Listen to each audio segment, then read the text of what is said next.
पूर्ण प्राप्त हो करके उसमें कोई व्यवधान न आए, इस हेतु एकता सनातन की बनी रहे, महामंत्र का जाप करते हुए मन में कि अनेकता में एकता वसुदेव कुटुंबकम और मैत्री भाव स्थापित करने का पूर्ण उद्देश्य सदा निवास करता रहे सभी सनातन में, क्योंकि सर्वे भवन्तु सुखिनः की हम सभी कामना करते हैं और ब्राह्मण सदैव सबका हित चाहता है और सनातन धर्म के ही ये भाव हैं। इस भाव को मैंने अपनी चेतना बनाया और चेतना का यह अवसर मुझे मेरे दादाश्री के और मेरे परम आदरणीय श्री श्याम जी के द्वारा, काका साहब के द्वारा मुझे बड़ा हर्ष उत्पन्न होने लगा अंदर से कि मैं संकल्प अब ले सकता हूँ और मुझे वो ऊर्जा उन्हीं के द्वारा प्राप्त हो सकती है। यह ऊर्जा तप बल का जो साध्यता है वो कोई सरल मार्ग तो नहीं था, किंतु जिसमें मैंने इस मार्ग में ठंड, गर्मी और बरसात तीनों मौसमों का भी सामना, तो क्या कहूँ, भगवान की प्रेरणा से यह कदम उठाने के लिए निश्चित किया। तब जब मैं प्रथम आगमन निकला घर से तो 16 तारीख से आप सबको विदित ही होगा। उस समय यहाँ पर भगवान वर्षा देव अर्थात इंद्रदेव के रूप में उन्होंने बड़ा यहाँ पर स्वागत किया, या समझे या उन्होंने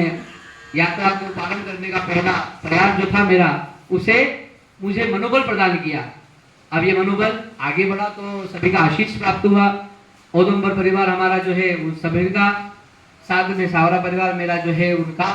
सभी साथ में रहे। उन्होंने फिर बड़ा मन इकट्ठा किया कि साहब इतनी बड़ी यात्रा कैसे कर पाएंगे, और उसमें ठंडी है, गर्मी है, बरसात है, और इसी यात्रा को उन्नत विकास गंगा हमारे प्रधानमंत्री श्री नरेंद्र मोदी जी जब तीसरी बार प्रधानमंत्री बनने का यह अवसर जो था 4 जून 2024, तब ये जब जैसे हुए तो इस संकल्प की भाव मेरे अंदर और उग्र चेतना के रूप में प्राप्त होने लगे, बढ़ने लगे। यह अवसर जब प्राप्त होने लगा, तब यह अवसर प्राप्त देखते हुए मेरे मन में, चाहे वो मेरे द्वारा स्वास्थ्य का कोई मसला हो, उसे भी दूर रखा। मन में एक ही चेतना थी कि 32 साल के धाम को चलना है। तो ये यात्रा यहाँ पर आशीर्वाद लिया मैंने, और आशीर्वाद लेकर के मैं जब चला, तब यहाँ से मैंने माता कालिका के चरणों में नमन किया, और परिवार जो मेरा भारतीय होकर के और विश्व का कल्याण और जन समाज कल्याण के साथ में मैंने पर्यावरण का भी ध्यान रखा कि जिसमें उनका भी ध्यान हो, और इसका सभी का ध्यान शायद से मुझे ऐसा लगा कि हमारे नेतृत्व प्रदान करने वाले प्रधानमंत्री जी, चाहे छोटा हो, चाहे बड़ा हो, चाहे मध्यम वर्ग हो, चाहे वो लघु वर्ग हो या उत्तम वर्ग हो, उन सभी के लिए वो कुछ न कुछ योजनाओं के द्वारा वो लाभान्वित कर रहे हैं। पर सनातन धर्म का उत्थान करने वाले प्रथम हम ब्राह्मणों का भी और हमारे और भी नजर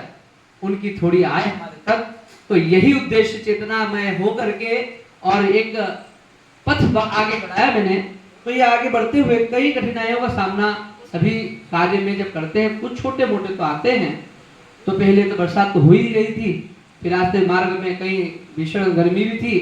गर्मी के बाद में फिर ठंड का मौसम तो बद्रीनाथ के धाम में होता ही है। तो इसे तीनों मौसमों का भी परिवर्तन, और ये 3 साधना का केंद्र हमारे यहाँ होता ही है। जैसे देखिए कि पार्वती ने 64 वर्ष पत्ते खाने की तपस्या करी,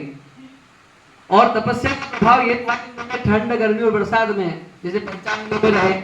फिर उन्होंने खुले मैदान में रहकर के ठंड का मौसम पूरा इसी प्रकार से रुकना, बैठना, प्रसाद पाना, ये सब योजनाएं जो थी मेरे द्वारा बनाई तो नहीं गई थी, किंतु प्रभु की अनुपम कृपा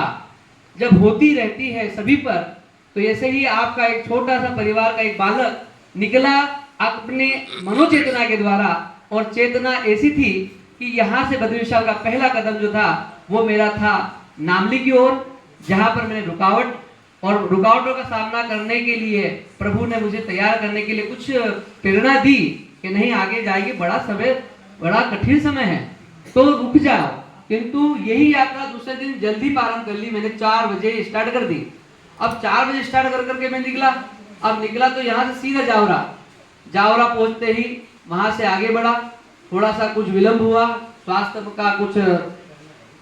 अवरोध परमेश्वर ने दिया कि साहब कुछ मन को जो डगमगा के देखा जाए, जैसे प्रभु के दर्शन की अभिलाषा के लिए सुशीला ने तैयार किया सुदामा जी को कि दर्शन कर आओ। तो यही दर्शन की अभिलाषा जो थी मेरी जन कल्याण के लिए, ये आगे बढ़ने में अवरोध कुछ हुआ, किंतु ये यात्रा पुनः प्रारंभ हुई। और दूसरे दिन मैं यहाँ से सीधा यहाँ पर मैं अपने ही परिवार के रोला परिवार में था, वहाँ पर मैंने शयन किया, वहाँ पर विराम दिया। और रोला से सीधे असावती, असावती से सीधा मैंने सीतामऊ रात्रि विश्राम किया। यह रात्रि विश्राम शंकरगढ़, शंकरपुर करके नाम का गांव था, वहाँ पे जलपान करते हुए आगे असावती में गया। असावती से फिर सीतामऊ, और सीतामऊ से होते हुए मैं सीधा वहाँ से शामगढ़, और शामगढ़ से सीधा मैं गरुड़ होते हुए मैंने पहला जो विराम, तीसरा विराम जो लिया आपका वहाँ से आपके भवानी मंडी तक। अब यहाँ जो ऊर्जा थी ये और बढ़ गई, क्योंकि यहाँ परिवार से निकल गया, घर से निकल चुका। और ये यात्रा करते करते मैंने कोटा, कोटा से गंगापुर सिटी, गंगापुर सिटी से होते हुए कोटा, कोटा से होते हुए भरतपुर, भरतपुर से मथुरा, मथुरा से फिर काशीपुर, मुरादाबाद, ऐसे का अनूप शहर, संभल, ऐसे संभल के छोटे रास्ते थे अभी प्रारंभ हो गए थे यहाँ से आना। जबकि रूट था दिल्ली होकर के जाने का, तो हो सकता था तो यदि तू मार्गदर्शन लेता हुआ चलता रहा तो यहाँ से मैं संभल होकर के, अनूपपुर होकर के, मुरादाबाद होकर के सीधा मैंने यहाँ पर काशीपुर में प्रवेश किया, जो उत्तराखंड का पहला नगर है, वहां पर प्रवेश किया। वहां से मैंने वहां से रामनगर, रामनगर से आता है यहाँ पर पहाड़ी एरिया, छोटे छोटे रास्ते हैं, जिन रास्तों में से अब पहाड़ पार हो जाता है। यहाँ पर जंगल में बाघ है, हाथी है, कई वन्य जीव हमारे जो पशु हैं वह सब वहां पे मिलते हैं। उनके होते हुए भी रास्ते को तय करता करता यहाँ पर मेरा कर्णप्रयाग तक थोड़ा समय, भोजन वहाँ थोड़ा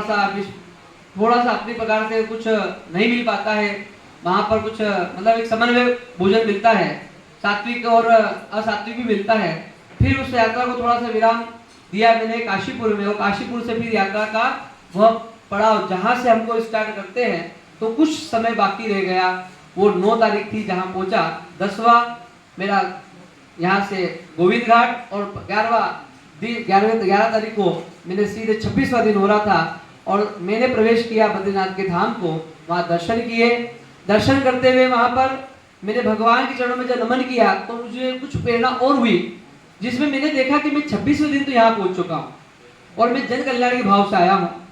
इस जन कल्याण में हमारे ज्योतिषीय मत बहुत सारे हैं, जैसे कि 27 नक्षत्र,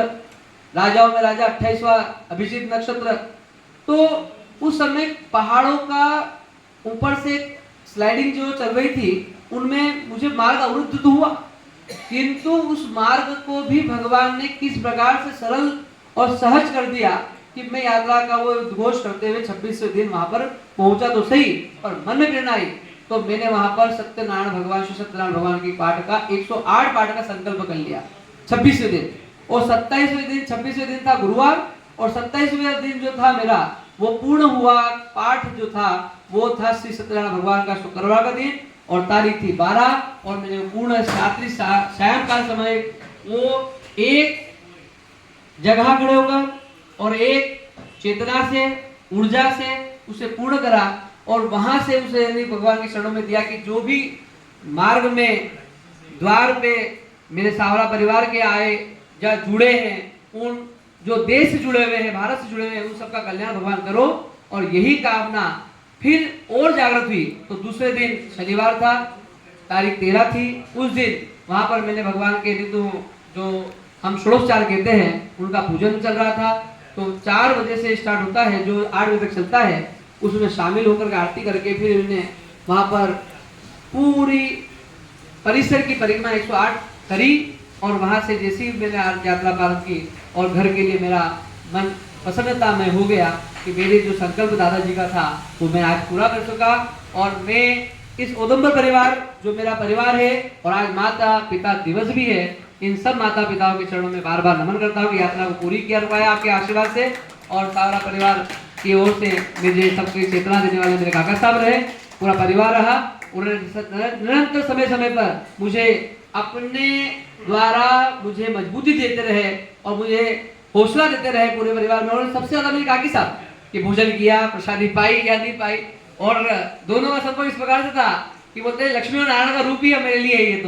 तो इसी प्रकार से इन्होंने मुझे उत्साह देते रहे। और जैसे ही मैं यहाँ पर निकला तो 13 तारीख का समय था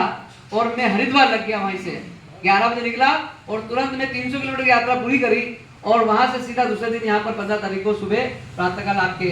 अपने खुद के नगर अर्थात रतलाम में प्रवेश किया। और आप सभी ने मेरा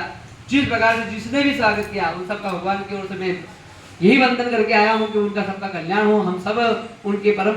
पिता के पुत्र ही हैं और मैं उनके सबका छोटा सा बालक आपका सावरा परिवार की ओर से मैं औदंबर परिवार को भी बारंबार मैं प्रणाम करता हूँ, शत नमन करता हूँ और इस वाणी को यहीं पर विराम देता हूँ।